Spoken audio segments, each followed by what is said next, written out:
Hi everyone, today we're going to go over Chalkmark basics for faculty, including how to upload assignments, how to assess assignments, and talking about exactly what is the system and why are we using it. So first, what is Chalk and Wire? It's a web-based e-portfolio system that's used by the college to assess critical standards that are identified by the state of South Carolina, by program areas and their specializations, national accrediting agencies, and the university itself. So what exactly does this mean? So the purpose of Chalk and Wire, each program area has 6 to 8 key assessments that are identified by the program's coordinator, and these assessments, the rubrics are put into the system, and then the Office of Assessment is able to actually pull these reports out of the system by, not by student, but by program area. So it's a little different than Blackboard in that students do upload assignments to it and you as an assessor go in and assess those. But our office that submits all this data to program areas, we can pull the information by cohort or by course and submit it to program coordinators so they can see trends throughout their program. So we never look at individual data or individual students, it's always collective data. But these different accrediting agencies could be the Program Specialized Professional Association, or SPA, which is program specific, or CAPE, which is for our entire unit. And then there's also SACS, which is university-wide. And every program area submits assessment plans and data to the Office of Institutional Research. And that is all associated with SACS.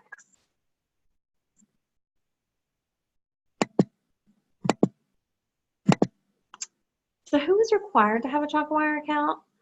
All programs in the College of Ed, all students that are enrolled in the program are required to have an account, and they are given an account by the Office of Assessment. So they'll receive this email with their login information at the start of the semester or the start of the school year. And if they've already had an account, their account is just automatically renewed. So even if they were in an undergraduate program in the college and now they're in a graduate program, that same account will still be renewed. Any students you have in your course that may be a minor or an outside major, or students that may be auditing or non-degree students, they do not need an account and they can submit their key assessment assignment a different way, whether it's directly through Blackboard or email, however you prefer they do that. And we'll talk a little bit more about those different routes. And then also students that are in courses with field experience that are in our undergraduate programs, they have to have an account to submit TB and SLED. So if your students ever have questions about, do I need an account or I don't think I have one, please have them email the Chalk and Wire support email, and I'll put that email address up in just a minute, but it is CANDW for CANW at mailbox.sc.edu. So accounts, students can purchase accounts, only those students that need to purchase an account, and I've listed these majors here. It is our programs that are outside of the college, but they still are considered education programs that we have to have assessment data from. So this is our BA Art Education, BA Dance Education, BA Foreign Language Education, and our BM Music Education students only. The MAT students in these programs are already given accounts because they are considered COE students that pay the COE fee each semester. But these undergraduate program students do have to purchase their account. And they have 1-year and renewal codes, and they're also adding 2, 3, and 4-year codes as well. And I believe they also have semester codes. So right here we have the fee for just the 1-year code. And it goes a little bit up for each additional amount of years that they have their account. I think the most expensive is maybe like $140-ish for the 4-year account. So when they purchase an account from the bookstore, they will actually receive a code and they'll use this to register. Once again, if they have any questions about whether they need an account, please have them email us first. So now what I want to walk you through is how to actually create a link in Blackboard and having your students submit through Blackboard or having them submit directly through Chalk and Wire. So first we're going to show you how to submit directly through Chalk and Wire in the student view. And it's really up to you on how you'd like for your students to submit. And we'll talk a little bit more about that as I'm showing you. But what I'm going to do first is I'm going to log into Chalk and Wire. So if I go to chalkandwire.com, it's going to take you to this page. And what you're going to do is log in and then type in your information. I typed in CAR, or you can type in Carolina because we have to find Carolina first.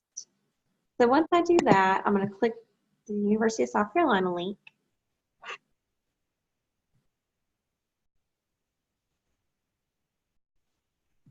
Now I can log in with my information. If you don't know what your information is, please email us, and that's our email address right there, and we'll get you an account set up.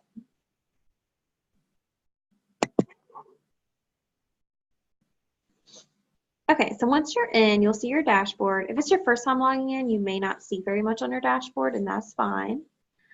And what you're going to do is you're going to go to Menu. So if you're a student, I'm going to show you how your students submit. So if you tell them to submit their key assessment directly to Chalk and Wire, they're going to log in, then they're going to go over here to their menu, and they're going to have a coursework tab. It says My Coursework.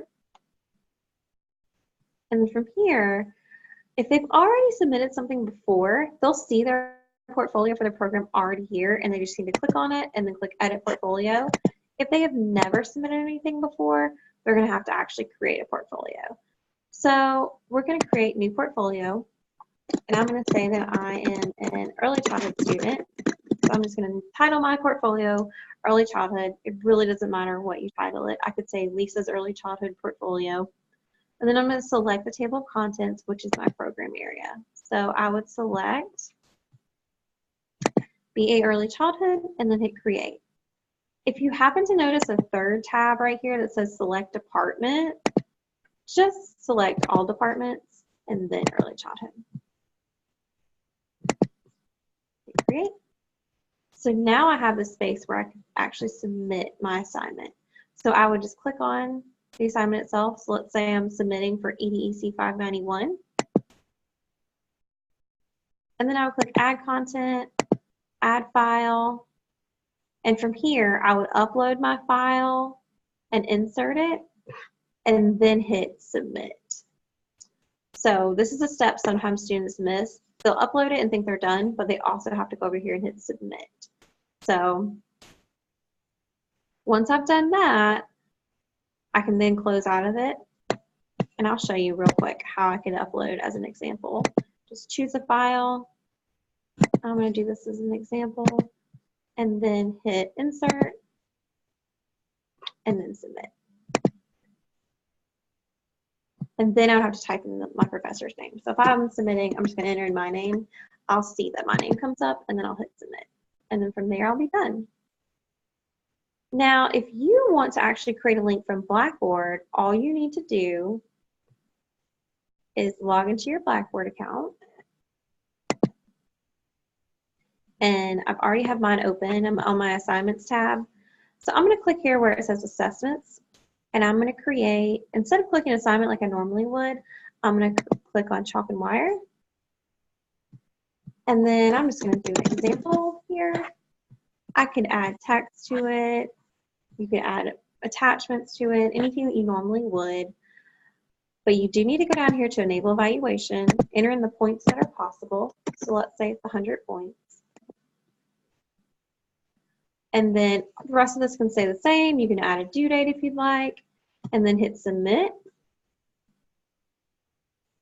Okay, now the next step I need to do is actually link it now to where I want students to submit. So if I click here to Example,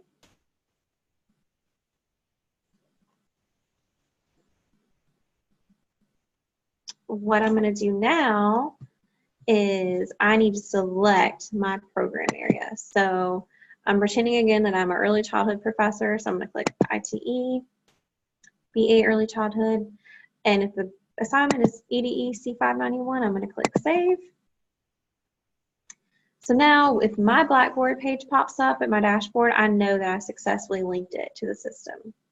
So now whenever students go to submit this assignment through Blackboard, what's going to happen is instead of going through and creating that portfolio like we did a few minutes ago, what we'll do now is it'll actually open directly up in the space where they need to submit, and all they have to do is add their file and upload it from there. So let's say now I've had my students submit, and now I want to start assessing their work.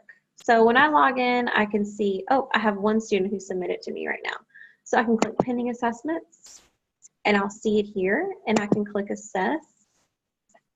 Another way you can always access your assessments is go over here to the menu and then click the assess tab. So right now, if I go to all pending assessments, I'll see I have one pending right now. And then I can also go over here and see all the completed assessments I've done before.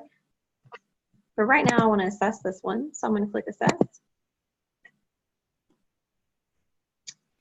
And let's say I know this student scored all 3s on this rubric. I can just hit this little blue arrow here and it'll put 3s in all of my areas of my rubric.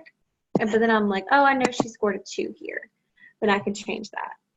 You can add comments to each part of the rubric if you like. You can add an overall comment at the very end. This stays automatically. You can change this too. It automatically is set to notify when the result's done, and it's immediately available. If you'd like to change this to result is held, you can do that. If you'd like to change it to where the student is not notified, you can change that as well. If the student has a lot of things they need to change about it and you want them to resubmit it, you can click this request resubmission, and they'll receive what the grade they've gotten so far and also the request for you to resubmit it. All right, so if I know I'm done, I can click save. All right, so now I'm done. I don't have to do anything else, but if you link this assignment from Blackboard to Chalk&Wire and you want a points grade to show up in your Blackboard gradebook, all you have to do is enter in a percentage grade. You just have to do some additional math because it'll show you an average here of, it's not going to show you your points for your rubric. So I would just have to do some additional math to see what the percentage grade would be. So if I know this is out of 100 and I did my additional math and I know that they scored 90%, then 90 points would show up in my gradebook. If this assignment was only worth 20 points and I put in 50%, then only 10 points would show up in my Blackboard gradebook. So it's really up to you. You do not have to enter in the percentage grade and have anything put in your gradebook, but it is an option. Sometimes people have questions about what they should have their students do, and it's really up to you. If you'd like for all of your students to submit through Blackboard like they normally do, where it's not linked to Chalk&Wire, you can have them do that. And then you could also have them submit a second time directly to Chalk&Wire or through a second link in Blackboard that you link to Chalk&Wire. That way you can still enter in their grades, add all their comments and everything like you normally would in Blackboard, like you may do for all your other assignments. And this is just something additional you would have to do. So that's an option. Or you could always link it and enter in the percentage, or even just not worry about the percentage at all and just go to your Blackboard gradebook and manually enter in their points they earned. That's really up to you and your preference. Some people who have students in their class who some are required to submit through Chalk&Wire and others aren't, they choose to do the 2 separate submissions where everyone submits through one link and then only some students submit through the Chalk&Wire link. Like I said, it's really up to you and your preference. And if you have questions about that, just reach out to us and we can definitely help you through that process. All right, so once I'm done here, if I hit the check mark, it'll take me back to my list of all other pending assessments that I have. So you can continue doing that. If you go to completed assessments over here, it's going to show you everything you've ever done. And if you have any that you held and you want to release, you can click all held assessments, and you can click on these and to release them. It looks like I have a lot for some reason, but they would come up a lot quicker on yours, and you could click on each student and release them, or you could go here to show bulk actions and it would release them all at once. So that's definitely an option for you. And the last thing I wanted to show you is a syllabus statement. You can also find this on our website, but this just explains exactly what I told you earlier about who needs an account, who doesn't need an account. So you can choose to put this in your syllabus, or you can choose to post it on Blackboard or email it to your students just if they need additional clarification. But please always direct them to our Chalk and Wire email address if they have additional questions about who needs it and who's already given accounts. Once again, here's our support email address. If you need to have questions after hours, on the weekends, this is Chalk and Wire's direct email, and you can go to their website and they have a phone number listed there as well. And then you can also go on USC's Chalk and Wire page to see additional tutorials and additional information. So I'm going to click here now. That's the link, but if you ever just go to sc.edu and just search for Chalk and Wire, it's the first thing that'll come up. And then from here, you can have their student information, so you can always direct your students to this page. And there's also some additional faculty information, and you can go to our YouTube page for additional webinars. If you have any additional questions, or if you'd like to schedule a time for us to talk to your class, or even schedule a webinar with your class, please reach out to us, and we're always available to do that and to meet with anyone individually as well. All right, thank you for attending.